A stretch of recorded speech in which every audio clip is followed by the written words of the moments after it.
Sir मला प्रश्न विचारायचा आहे. माझा प्रश्न असा आहे, मला डबिंग क्षेत्रात व्हॉइस आर्टिस्ट म्हणून करिअर करायचं आहे, तर त्यासाठी मी अप्रोच कुठे व कसा करू? अप्रोच कसा असावा? चांगलं आहे. जसं आकाशवाणी नाटक हे मी मगाशी सांगितलंच, पण त्याच वेळी मी या मुलीला असं सांगू इच्छितो की तुला मी कुठलाही कॉन्टॅक्ट किंवा काहीही सांगणार नाही मुद्दाम, कारण मला बघायचं की तुझ्यात चिकाटी किती आहे. जशी आज जे ग्रेट आर्टिस्ट, डबिंग आर्टिस्ट जिकडे आता काम करतायत त्यांची सुरुवातच अशी झालेली आहे की त्यांना आवड आहे म्हणून ते या क्षेत्रात आले होते आणि त्यांनी स्वतःचे मार्ग निवडले, स्वतः कॉन्टॅक्ट शोधले. जर तुझ्यामध्ये जिद्द असेल, तुझ्यामध्ये ती तेवढी तळमळ असेल, आवड असेल, तर तू नक्की ती संधी शोधशील की मला कसं काही करून डबिंग आर्टिस्ट म्हणून करिअर करता येईल, मला कुठे स्टुडिओत कुठल्या जाऊन भेटता येईल. पण सुरुवात तू आकाशवाणीपासूनच कर, हे परत एकदा मी सांगतो. म्हणजे सरळ सोपे मार्ग न निवडता तू स्वतः यावर कष्ट घेतले पाहिजे. सर, शिबिर या संदर्भातली भरवली जातात, तर त्या संदर्भात पण आपण बोलूया. पण त्याआधी आपल्याला दादरवर एक सुप्रिया म्हणून आहेत, त्यांचा फोन येतो आहे, त्यांचा दूरध्वनीवरनं प्रश्न येतो आहे, आपण जाणून घेऊया. सुप्रिया, नमस्कार. नमस्कार. बोला.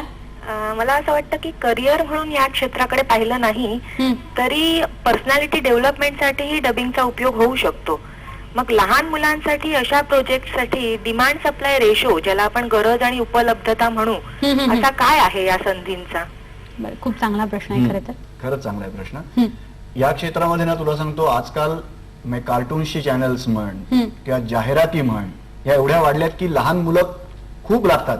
म्हणजे असं सांगावं लागतं, अरे बाबा एखादी छोटी मुलगी असेल 6-7 वर्षाची, 10-12 वर्षाचा मुलगा असेल चांगला सुणसुणीत, तर लगेच घेऊन ये, इथे 7 लँग्वेजेस करायचे आहेत, असं खूप डिमांड आहे याला. म्हणजे हा रेशो जवळजवळ समसमान आहे की त्यांनी मागणी करणं आणि इथून मुलं किंवा मुली येणं, आणि याची खूप गरज वाढतीये.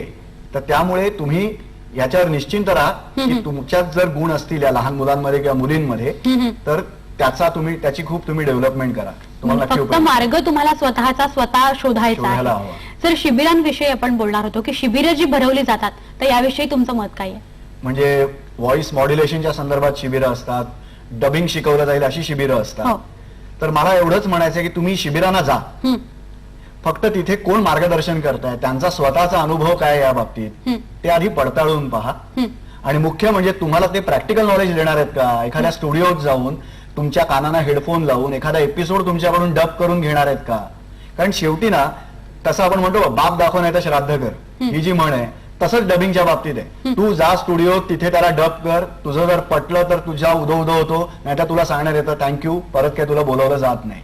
त्यामुळे तू जसा प्रॅक्टिकल अनुभव घेत जाशील ना, तसं तुला एक पुढची स्टेप गाठता येते. म्हणून मी म्हटलं की मी कॉन्टॅक्ट कुणाचंही देत नाही. का तर तू बेसिक पहिल्या पायरीपासूनच गेली पाहिजेस किंवा गेला पाहिजेस. तू एकदम 5व्या पायरीवर मी सांगितल्यावर गेलास तर 7व्या पायरीवर जाताना तू हमखास खाली येणार, कारण तुला मागचं काहीच माहिती नाहीये.